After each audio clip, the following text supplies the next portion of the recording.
자, 우리 양옆에 앞뒤에 있는 분들은 오늘도 축복하겠습니다. 하나님 은혜가 충만하시기 바랍니다. 여러분들에게 간단히 안내를 좀 드리려고 합니다. 여기 지금 나와 있듯이 속죄와 언약이라는 주제로 우리 로마서 강의를 합니다. 로마서 15장까지 하는데 마지막 장은 주로 이제 인사 문안이기 때문에 한 장씩 우리 15일간이거든요, 정확하게. 그래서 그동안 한 장씩 우리가 보면서 가장 중요한 메시지 생각하면서 은혜를 나눌 것인데요. 여러분들이 보시면서 특히 자막으로 뜨는 내용들은 여러분 머릿속에 또 마음에 좀 잘 기억될 수 있기를 부탁드리고요. 그동안 특별 새벽 기도회는 기도자가 있고 특송이 있었습니다.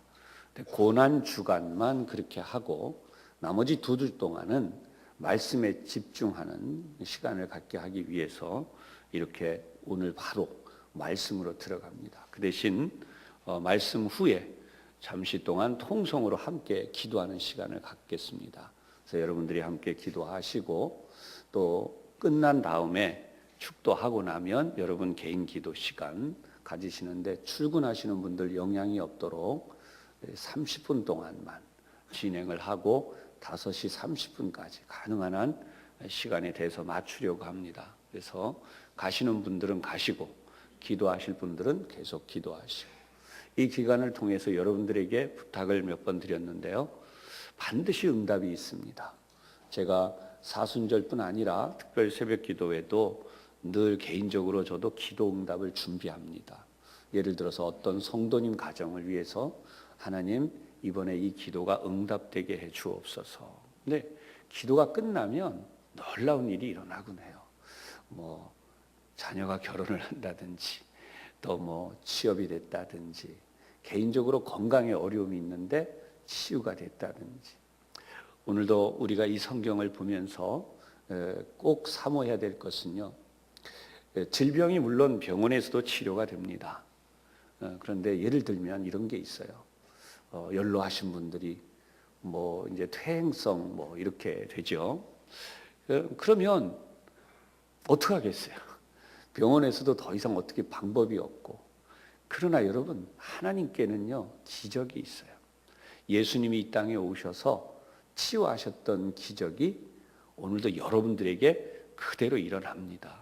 그러니까 병원에 가서 고치는 건 고치지만 또 거기서도 하나님의 기적이 있으니까요. 그러나 그것이 안 될 때에는 하나님은 다른 방법으로도 하나님의 전적인 기적을 보여주신다. 여러분들이 이 믿음을 절대로 의심하지 마시기를 바랍니다. 믿음으로 기도하시면 이 기간에 놀라운 역사가 일어나서 하나님 은혜 가운데 어떤 분은 나는 건강이 이렇게 약한데 걱정 마세요. 그 건강 가지고도 120세까지 얼마든지 많은 일을 하면서 살아갈 수 있다는 믿음을 꼭 가지시면 그렇게 되실 줄로 믿으시기를 바랍니다.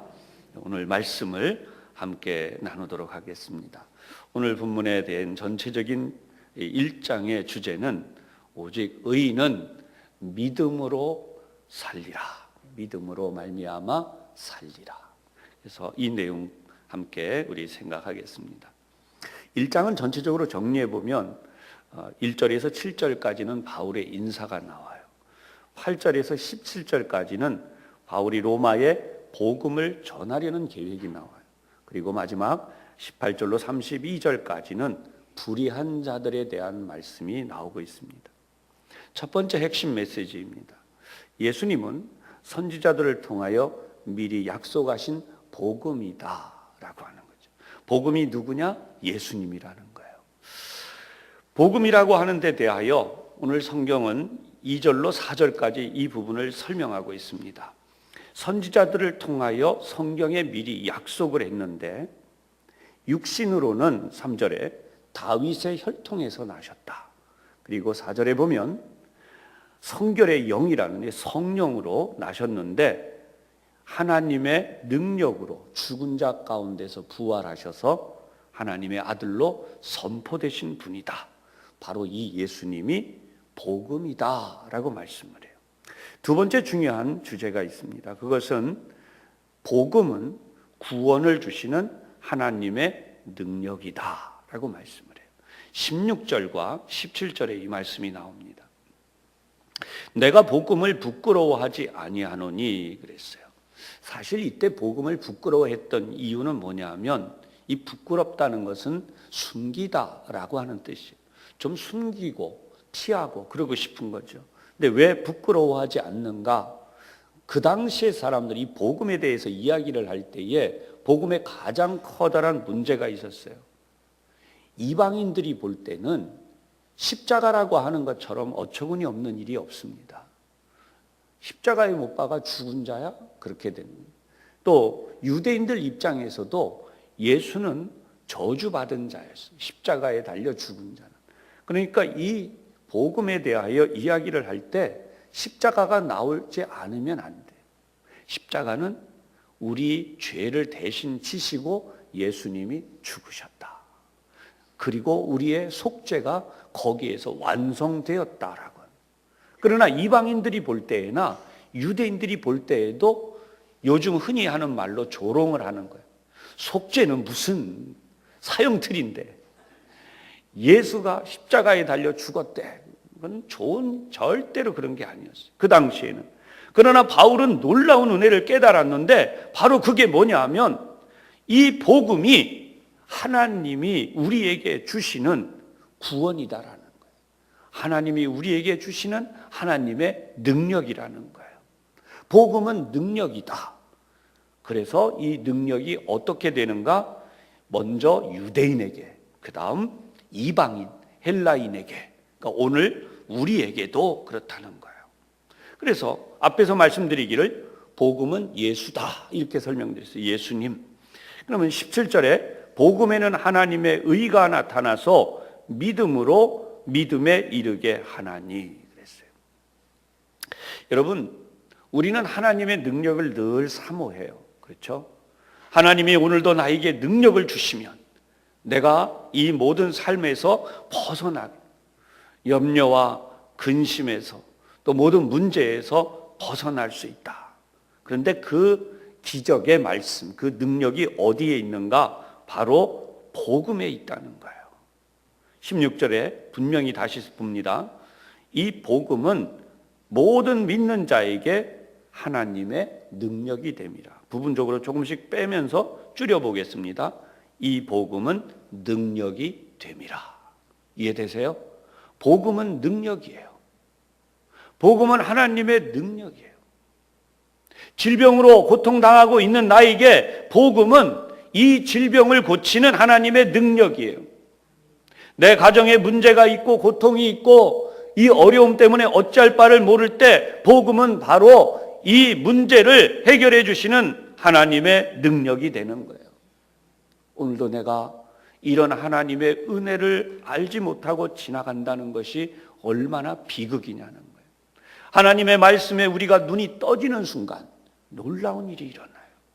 하나님의 말씀이 내 마음속에 역사되고 내 삶에 역사될 때 눈에 보이지 않아도 그것은 우리를 해방케 하고 우리를 자유케 하고 우리로 하여금 하나님의 그 놀라운 복을 가득 받는 새로운 에너지가 된다는 거예요.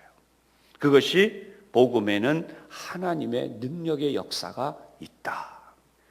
17절에 나타난 복음에는 하나님의 의가 나타난다. 오늘 제목이기도 하고요. 말씀에. 그리고 우리에게 가장 중요한 로마서 전체를 아우르는 놀라운 내용이 믿음으로 믿음에 이르게 하나니. 여러분, 어디서 믿음이 생길까요?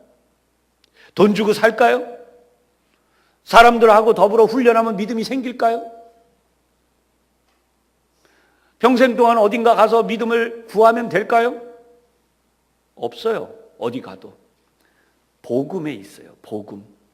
예수님이 나를 위해 십자가를 지셨고 그분이 나의 모든 죄를 사하셨고 그래서 나를 구원하셨다. 바로 이 간단한 주제 한 가지에서 무엇이 나타나느냐? 하나님의 의가 나에게 나타나요. 우리가 늘 기도할 때 이러죠. 아유, 내가 기도가 부족해요. 기도 많이 해서 능력받고 기도 많이 해서 하나님이 나에게. 근데 사실은 많은 날 동안 내가 기도 많이 하겠다 하지만 세월은 가고 있어요. 문제가 어디 있을까요? 지금 당장 능력이 필요해요. 지금 당장 저주가 떠나가고 문제가 해결이 되고 하나님이 우리 자녀들에게 복을 주시는 게 필요해요. 그런데 그것이 언제 이루어지냐고요. 내가 얼마 동안 기도해야 돼요. 내가 얼마나 많이 하나님께 매달려야 되는 거예요. 근데 문제는 매달려도 나중에 사단이 우리에게 이렇게 가져와요. 야, 너 죄 때문에 안 돼. 네가 100일 기도를 했어? 300일 기도를 했어? 1000일 기도를 했어? 웃기지 마. 넌 여전히 죄인이잖아. 그때 우리는 우리를 보게 돼요. 여전히 정욕적이고 탐욕적이고 이기적이고 또 죄를 짓고 또 넘어져 있는 우리를 발견합니다. 그러면 사단이 다시 조롱합니다. 웃기고 있네. 그런 모습 가지고 네가 무슨 하나님께 응답을 받아. 오늘 네가 그동안 기도한 게 하나도 응답될 일이 없어. 그게 마귀가 하는 말이에요. 그런데 여러분, 우리는 그 모습으로 절대로 응답 받을 수 없어요. 하나님의 기적이 내 삶에 이루어질 수가 없어요. 어떻게 이루어져야 될까요? 바로 이 본문의 말씀입니다. 하나님의 의가 나타나는 거예요. 내가 예수님을 붙들면 하나님의 의가 나에게 나타나는 거예요. 나는 죄인이지만 하나님의 의가 나타나서 그 의가 나에게 어떤 역사를 이루게 하느냐? 믿음이 생기게 해요. 아, 하나님이 나에게 응답해 주시겠구나. 그리고 응답해 주시겠구나라고 믿을 때에 하나님의 역사가 나타남을 믿게 되는 거죠. 할렐루야. 믿음으로 믿음에 이르게 한다는 것은 바로 그거예요. 나는 죄인이고 지금 바로 전 순간까지도 나는 죄를 지었지만 오늘 하나님이 나에게 이렇게 하실 것이다.